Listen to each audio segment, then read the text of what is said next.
Review Machine Robot Revenge of Chronos, c'est-à-dire ça nous ramène au temps des Gobos, avec cette fois-ci Blue Jet.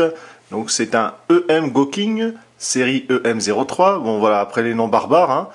C'est un robot effectivement de l'univers de Baikaifu, hein, comme j'ai pu vous présenter puisque je l'ai en version SOC de chez Bandai.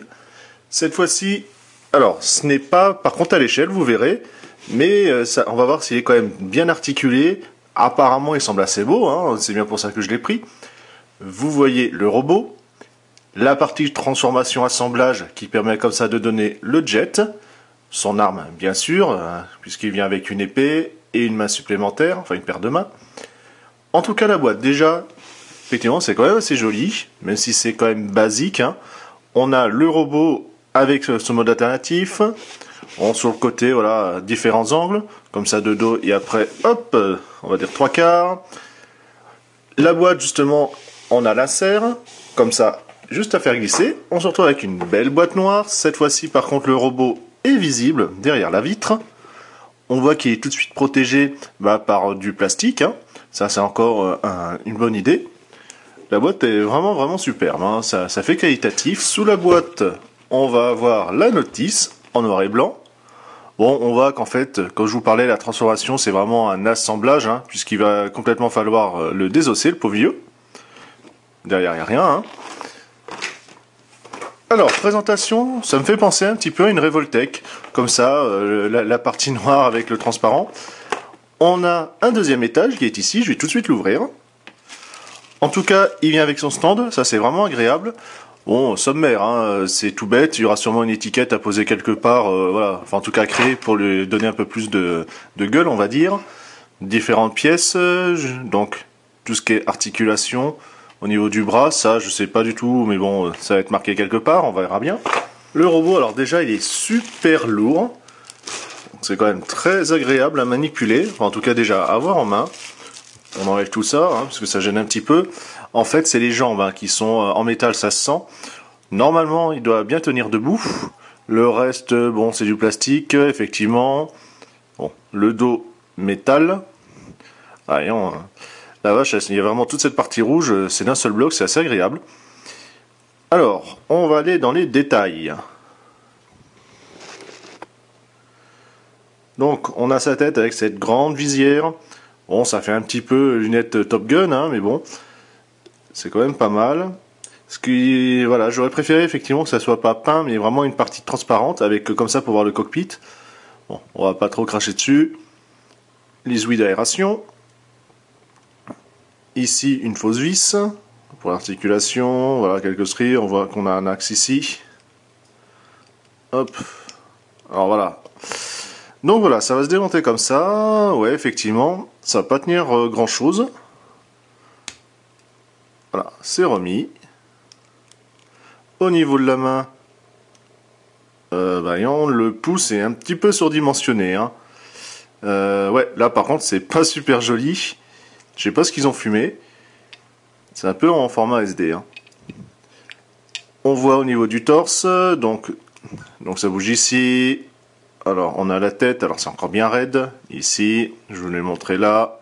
Le coude, la main bol joint. Vous avez le bassin, vous avez voilà les pans qui vont permettre comme ça d'un petit peu s'écarter pour pas trop gêner. Le genou.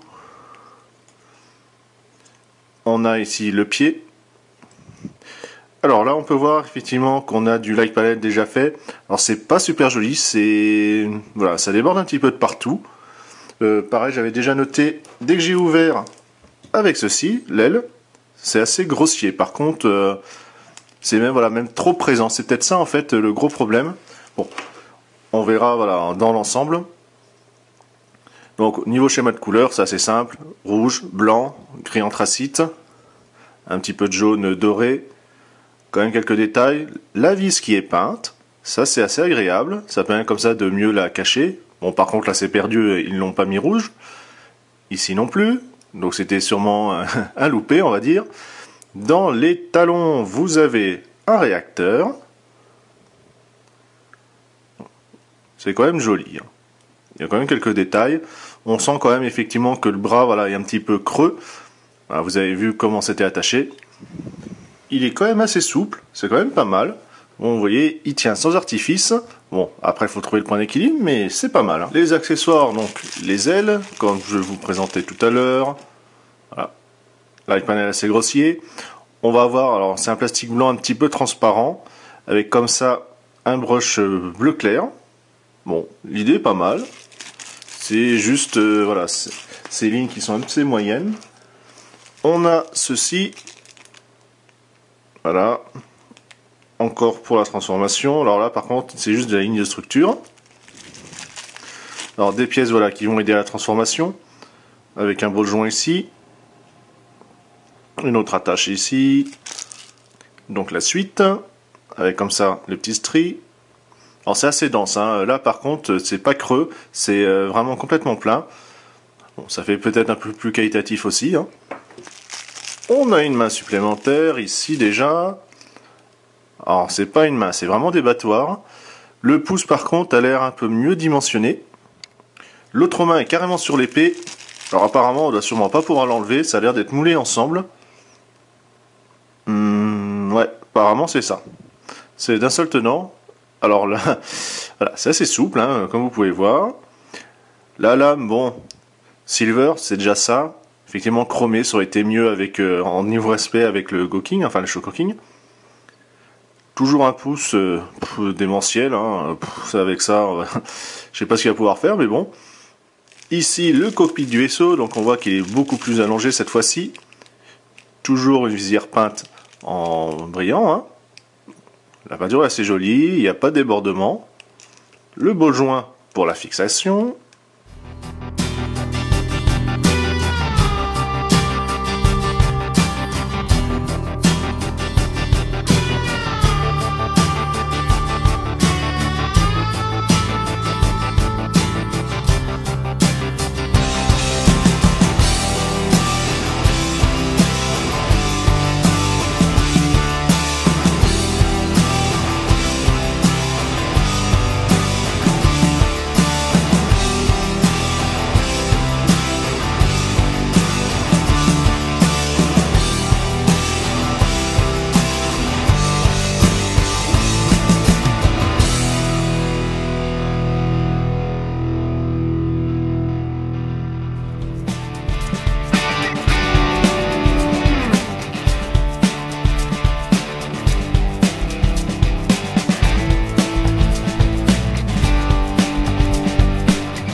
Le stand monté, on voit le bras d'articulation ici, la rotation à nouveau ici.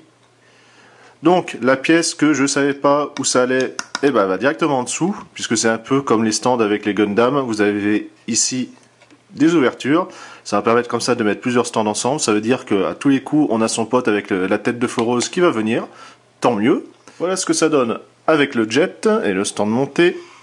Bon, vous pouvez voir effectivement qu'il reste quand même pas mal de pièces, c'est-à-dire tout ce qui est bassin, les bras, et puis sa tête, les anciennes ailes, puis bien sûr on voit l'arme. Alors à faire super gaffe, puisque comme c'est la petite pointe qui vient se clipser dedans, bah, si vous bougez, vous pouvez, il y a quand même un risque de faire un bras de levier et puis de la péter, faites super gaffe. Pareil le bras, comme ici il est articulé en version déportée, c'est pareil, ça force aussi, faites attention. Bon alors c'est sûr, là c'est un système que d'assemblage, c'est un petit peu dommage. Quand je vous parlais ici, bah, le cockpit est effectivement est peint. Vous avez, c'est une structure vraiment moche. Bon, sinon quand même, l'allure, voilà, robot est très bien. j'aime beaucoup. Le mode effectivement avion, s'il était vraiment transformable, ça aurait été le top, mais bon, ça semble quand même assez bien. Toujours faire attention parce que c'est vraiment une notion de démontage-remontage. Donc à force, il y a forcément un risque. Voilà, la petite patte qui était mal mise. Il est quand même sympa. Maintenant, je vais vous le mettre à côté de ma Kaifu pour quand même vous puissiez juger de sa taille. La photo de famille. Ah, avec le Big Jet. Et puis Romstall, Kenryu et Baikaifu. Pour que vous puissiez juger de ce que ça donne. Mais bon, c'est vraiment le mode robot, quand je vais vous le mettre à côté, qui va vraiment faire le gros plus. On retrouve nos Dalton avec Blue Jet qui effectivement du haut de sa tête, enfin plutôt de sa pointe, fait à peu près comme Kenryu. Alors pour vraiment être parfait, il aurait dû être de la taille de Romstall, mais il aurait été beaucoup moins intéressant à prendre. Au final, ça se marie quand même assez bien avec un Soul of Shoko King, hein. C'est quand même pas la même gamme. Content de l'achat, j'espère que ça vous a plu et on se dit à une prochaine. Allez, salut!